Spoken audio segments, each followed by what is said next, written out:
Hello बच्चों, आपने जैसा कि मुझे बोला था कि मैं एक बार ये मानव उत्सर्जन तंत्र बता दूं, तो सबसे पहले हम शुरू करते हैं किडनी से। किडनी को हिंदी में बोलते हैं वृक्क।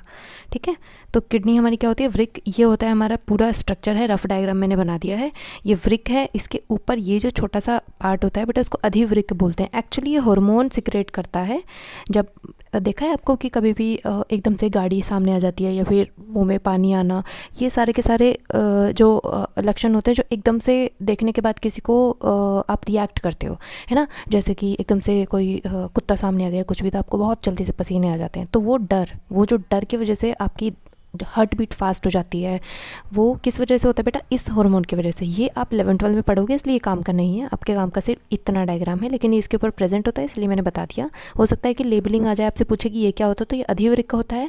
ये वाली किडनी थोड़ा नीचे होती है, ये किडनी थोड़ा सा ऊपर होती है। ये मैंने थोड़ा सा डायग्राम में गलती कर दी। ये नीचे की साइड की होती है, आपको पता है कि ऊपर लीवर होता है। ठीक है, तो इस लीवर के बाहर की वजह से ये थोड़ी नीचे हो जाती है, थोड़ी ऊपर। ठीक है, तो अब ये हो गया हमारा वृक्क। ये होता है बेटा यूरेटर, जिसको हम मूत्र वाहिनी भी बोलते हैं, जहाँ से जब सुसु बन जाता है, हमारा जो यूरिन बन जाता है, तो इसके थ्रू दोनों से हमारा जो है यूरिन आता है ब्लेडर में। ब्लेडर को बोलते हैं मूत्राशय, मतलब कि इस जहाँ पे आके हमारा जो यूरिन है वो इकट्ठा होता है। और ये जो पॉइंट है हमारा होता है मूत्र मार्ग, जिसको हम बोलते हैं यूरेथ्रा। ठीक है, तो ये हमारा सिर्फ किडनी का डायग्राम हो गया, इसमें और कुछ भी नहीं है पढ़ने के लिए। हमारा जो मेन है वो है हमारा नेफ्रॉन, इसको बोलते हैं नेफ्रॉन। नेफ्रॉन क्या होता है बेटा? हमारा नेफ्रॉन होता है हमारी किडनी की सबसे छोटी इकाई नेफ्रॉन होती है, जिससे हमारा जो यूरिन है वो पास आउट होता है। अब इसमें हमारी कुछ चीज़ें जो बहुत ज़्यादा मेन है वो है, देखो, जैसे कि आपकी बुक में भी दिया हुआ है, हमारी जो कुछ चीज़ें हैं वो मेन है।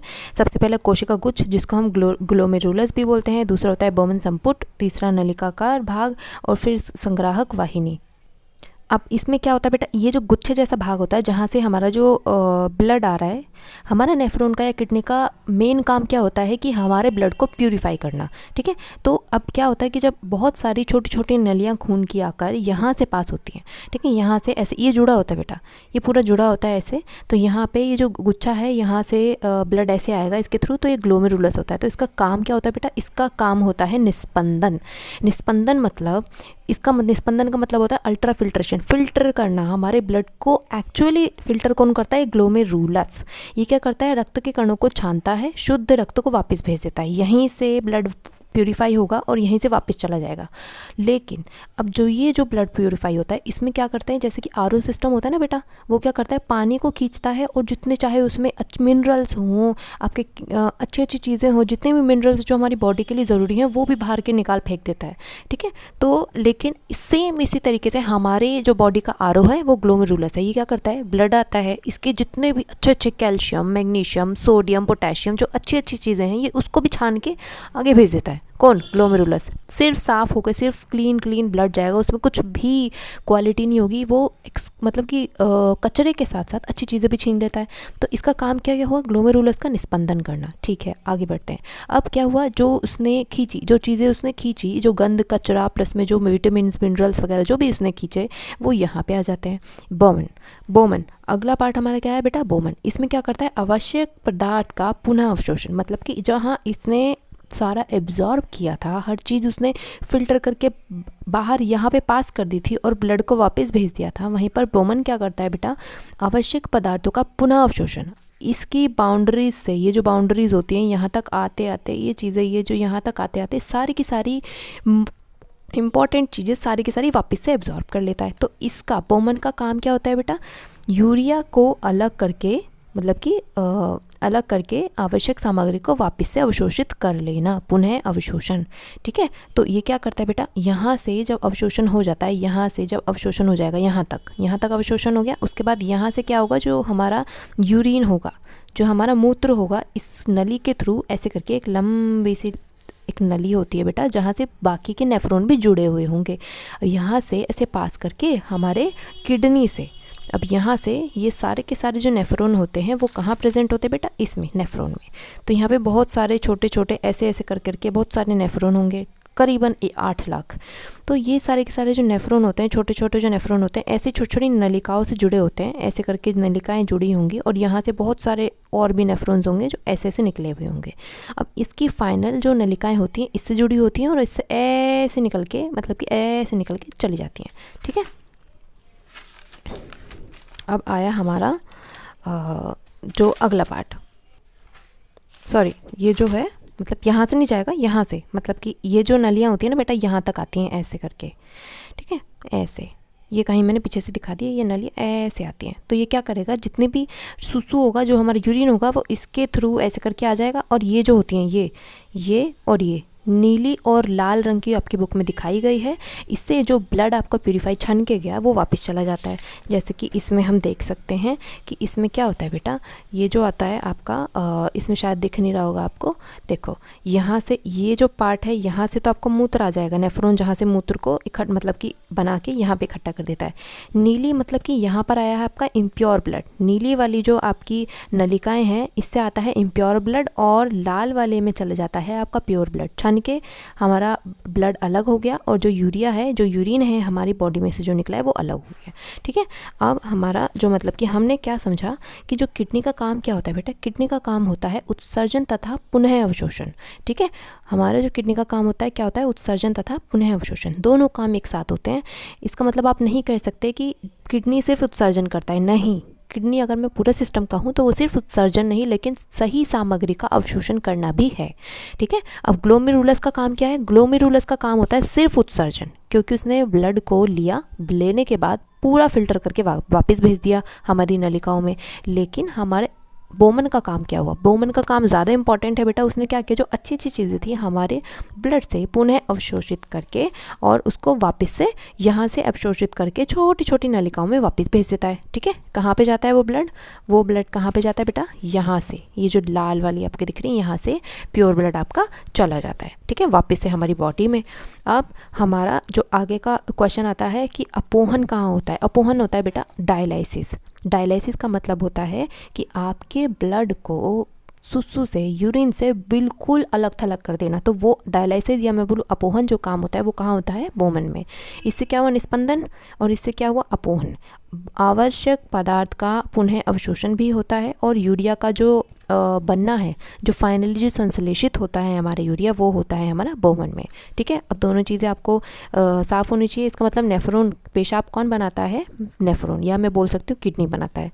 अगला क्या आया, यूरिन। यूरिन क्या है, पेशाब, जो हमारी उसमें सुसु जो होता है उसमें क्या क्या चीज़ें प्रेजेंट होती हैं। सबसे पहले कि 95% उसमें जल होता है, 2% सिर्फ 2% यूरिया होता है। सोचो हम टॉयलेट करते हैं और हमें लगता है कि मतलब कि ये सिर्फ और सिर्फ कुछ ना कुछ केमिकल है या फिर पूरा का पूरा यूरिया है, बट एक्चुअली 95% जल है। इसी वजह से बहुत सारे आप देखना उसमें नेचर वर्सेस वाइल्ड ऐसा कुछ करके एक शो आता था पहले, बियर ग्रिल का, डिस्कवरी पे। वो क्या करता था ना कि ऐसा बोलते हैं कि जब आप जंगलों में खो जाते हो तो आपका जो फर्स्ट यूरिन होता है आपकी बॉडी से निकलने वाला, या मैं बोलूँ आप अपना जो सुसु है वो भी आप इन इमरजेंसी कंडीशन, जब आपको बहुत ज़्यादा प्यास लगी, आपकी बॉडी डिहाइड्रेट कर रही है, उस केस में आप अपना सुसु भी पी सकते हो इन दैट केस। क्यों, क्योंकि उसमें 95% जल ही होता है। ठीक है, तो और बाकी सिर्फ 2% यूरिया होता है, जो कि मतलब कि बेकार सामग्री होती है। हमारी बॉडी का, हमारे जो पेशाब का पीएच है वो कितना होता है बेटा, 4.8। इसका मतलब ये 7 से कम है। 7 से कम है का मतलब क्या है, ये थोड़ा सा अम्लीय होगा। जब भी तो हम जब टॉयलेट करते हैं बहुत देर तक जाते नहीं तो हमें जलन महसूस होती है। क्यों, क्योंकि वो नेचर में अम्लीय है। और हमारे जो पेशाब है उसका रंग कैसा होता है, पीला। और गंध, हमारे पेशाब से आने वाली गंध किस चीज़ का संकेत है, कि हमारे यूरिन में अमोनिया होता है। ठीक है, यहाँ तक आ गया होगा समझ में। ज़्यादा इसको वो मत करना, बहुत ज़्यादा मिक्स मत करना बेटा, बहुत इजी है इसको समझना। अब किडनी की बीमारी, वैसे तो ये है नहीं बट मैंने फिर भी लिख ली है। किडनी की बीमारियाँ, स्टोन, मतलब कि हमारी जो किडनी में जो स्टोन हो जाते हैं वो किस चीज़ के बने होते हैं, कैल्शियम ऑक्सीलेट। ठीक है, कैल्शियम ऑक्सीलेट। ठीक है, और यूरेनिया। यूरेनिया कौन सी बीमारी होती है? जब यूरेनिया, एनिया वर्ड से समझ जाना, अमोनिया। यूरेनिया मतलब कि हमारी बॉडी में जब अमोनिया ज़्यादा बढ़ जाता है। गाउट माने गठिया, गाउट माने गठिया। गठिया क्या होता है बेटे? जोड़ों में यूरिक एसिड बनना शुरू हो जाता है। यूरिक अम्ल हमारे जोड़ों में जमना शुरू हो जाता है और वो पूरी तरीके से यूरिया बाहर नहीं निकल पाता, इस वजह से हमें गठिया हो जाता है। अब किडनी खराब होता है तो बेटा क्या होता है कि उसका डायलिसिस कराना पड़ता है। अपोहन, जो अपोहन होता है वो हमें बाहर, जब किडनी खराब हो जाती है, किडनी फेलियर जब हो जाता है तो अपोहन हमें बाहर से कराना पड़ता है। डायलिसिस जिसे बोलते हैं नकली जो डायलिसिस हम कराते हैं। हमारी बॉडी में डायलिसिस या अपोहन कौन करता है? बोमन, याद रखना, निस्पंदन, ग्लोमेरुलस। और दोनों के दोनों मिलके मतलब कि हमारी किडनी का काम क्या हो जाता है फिर? उत्सर्जन तथा पुनः अवशोषण। अब उसके बाद क्या है बेटा कि हमें ट्रांसप्लांट, मतलब कि हमें जो किडनी है वो हर 48 घंटे में हमें अपना जो पेशाब है वो बदलवाने की ज़रूरत होती है, नहीं तो फिर हमारी बॉडी में यूरिया बढ़ जाएगा, जिसकी वजह से हम शायद जी ना पाएँ, क्योंकि हमारी बॉडी में एक तरीके से जहर ही तो है जो ज़्यादा बढ़ता चला जाएगा। मुख्य उत्सर्जी पदार्थ। अब अलग अलग चीज़ों में अलग अलग तरीके से वेस्ट मटेरियल निकलता है। जैसे कि पादप पेड़ में उत्सर्जन किस तरीके से होता है? लासा, या मैं इसको बोल सकती हूँ गोंद के रूप में भी उत्सर्जन होता है। जैसे कि आपने देखा होगा बहुत सारे जो पेड़ हैं उनको जब काटते हैं ना तो उसमें से गोंद जैसा निकलता है, चिपचिपा पदार्थ निकलता है। तो वही चिपचिपा पदार्थ कुछ नहीं होता, बट पादप या पेड़ में एक उत्सर्जित सामग्री होती है पेड़ के लिए। क्योंकि बहुत सारे गोंद आपने देखे होंगे हम लोग खाने योग्य भी होते हैं, वो शायद पेड़ के लिए अच्छे ना हो लेकिन हमारे लिए अच्छे होते हैं। सारे के सारे गोंद नहीं, कुछ यूरियोटैलिक। अब देखो हम जो होते हैं, हम जो मानव होते हैं बेटा, हिंदी में भी यही बोलेंगे यूरियोटैलिक। हम जो होते हैं मानव, हम यूरिया उत्सर्जन करते हैं। हमारी बॉडी से क्या निकलता है? यूरिया। हमारी बॉडी से जो लिक्विड खराब, या मैं बोलूँ जो वेस्ट मटेरियल होता है जो लिक्विड फॉर्म में निकलता है वो उसको बोलते हैं यूरिया। तो ऐसे पशु या ऐसे जीव जंतु जो यूरिया उत्सर्जन करते हैं उन्हें यूरियोटैलिक कहते हैं। फॉर एग्जांपल मानव और पशु, हम यूरियोटैलिक होते हैं क्योंकि हम लोग यूरिया प्रोड्यूस करते हैं। बहुत सारे जो जंतु होते हैं वो यूरिकोटैलिक होते हैं क्योंकि वो यूरिक अम्ल मतलब कि यूरिक एसिड बॉडी से निकालते हैं। ठीक है, ऐसे एग्जाम्पल कौन कौन से हो सकते हैं? पक्षी और सरीसृप। ठीक है, पक्षी, सिर्फ पक्षी याद रखो। अमोनोटैलिक नाम से पता चल रहा है, मतलब कि जो अपनी बॉडी से अमोनिया की फॉर्म में उत्सर्जन करेंगे किसी भी लिक्विड का, वो कौन होते हैं? अमोनोटैलिक। और वो एग्जाम्पल क्या है इसका? मछली और कीट। आई होप आपको समझ में आ गया होगा। अगर फिर भी समझ नहीं आया तो प्लीज़ मुझे बता दो, मैं दोबारा से एक वीडियो बना के भेज दूँगी, क्योंकि आपका एग्ज़ाम तो सेकेंड हाफ में, तब तक मैं भेज सकती हूँ।